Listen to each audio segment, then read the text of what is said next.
एक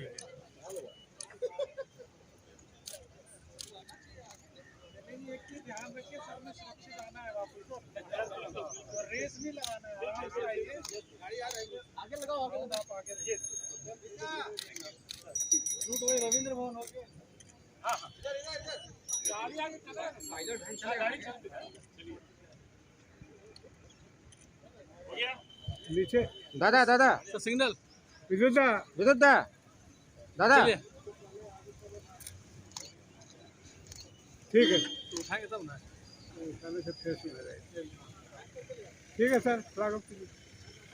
ठीक है सर, उठाइए। जाना दो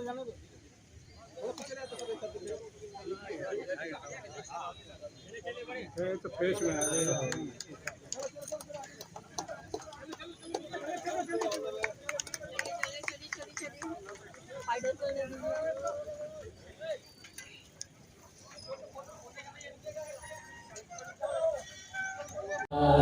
पंजाब सिंध गुजरात मराठा द्राविड़ उत्कल गंगा विंध्य हिमाचल यमुना गंगा उच्चल जलधि तरंगा।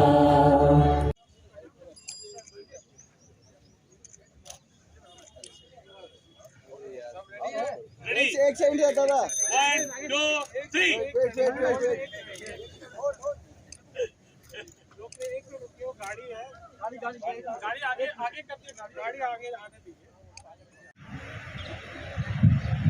चारों तरफ हो खुशियों की लहर, हर तरफ जन का गुणगान बरसे, असीम अनुकंपा ईश्वर की आप सबों के होठों पर सदा। हमारे बीच हमारे मुख्य अतिथि और विशिष्ट अतिथिगण पधार चुके हैं। मैं आप सभी का हमारे बीच उपस्थित मुख्य अतिथि और विशिष्ट अतिथियों का स्वागत देता हूँ। हमारे बीच होकर, समर्पित होकर इस देश के उन सपनों को पूरा करने के लिए और जो हमारी आदिकाल की विरासत रही है उसको संरक्षण संवर्धन करते हुए प्रगति का नया आयाम जोड़ें और हमें स्वयं में गर्व महसूस होगा कि हमारे पूर्वजों ने जो आहुति दी है उस आहुति को हमने पूरा करने में अपना योगदान दिया और इसलिए एक व्यवस्था इस देश में जो बनी है उस व्यवस्था में सबका दायित्व, सबकी भूमिका है। और जैसे आपको अभी बताया गया कि देश के अर्थव्यवस्था में, क्योंकि सारी चीज़ें इस बात पर निर्भर करती है कि उस देश के रहने वाले जो नागरिक हैं वो अपने को, अपने परिवेश को,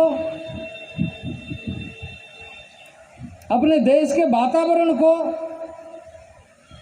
उत्पादकता के साथ कैसे जोड़ते हैं। यह एक साइक्लोथॉन हो रहा है।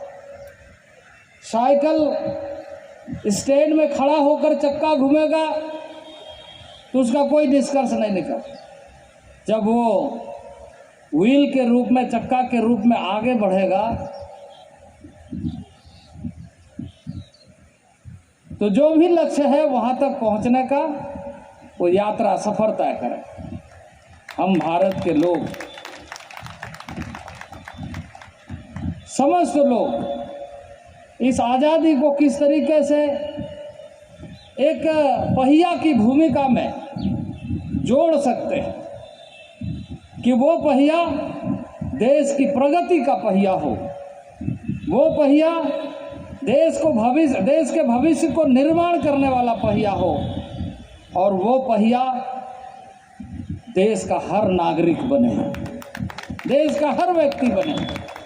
उस तरीके से हम जो आज डेवलपमेंट की बात करते हैं, आज विकास की बात करते हैं, प्रधानमंत्री हमेशा इस बात पर ज़्यादा जोर देते हैं कि हम इस देश में जिन संसाधनों हम जनता तक पहुंचाना चाहते हैं, उसका ये उद्देश्य नहीं है कि उनको सुविधाएं दें। उद्देश्य ये है कि उनके क्षमता का विकास करते हुए उसके अंदर उत्पादकता हम कैसे पैदा कर सके, ताकि वो अर्थव्यवस्था का अंग बनकर इस देश की ताकत बने, इस देश की पूंजी बने।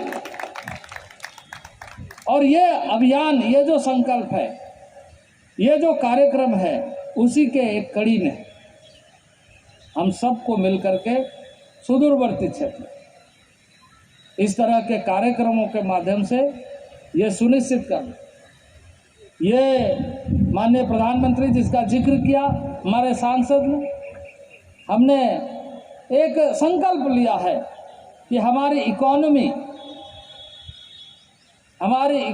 अपने आप में कैसे सक्षम है। और इसलिए इस वर्ष, पिछले वर्ष से कोविड के महामारी में हम सब ने काफ़ी चुनौतियों का सामना किया और देश में इस तरह की स्थिति का जो अनुभव है, हमारे साथ नए तरीके से चुनौतियों का मुकाबला करने के लिए भी और एक नया अवसर भी देता है कि इस पीढ़ी में हम चुनौतियों का मुकाबला करते हुए श्रेष्ठ भारत बनाने का संकल्प को पूरा करने के लिए अपना योगदान करें।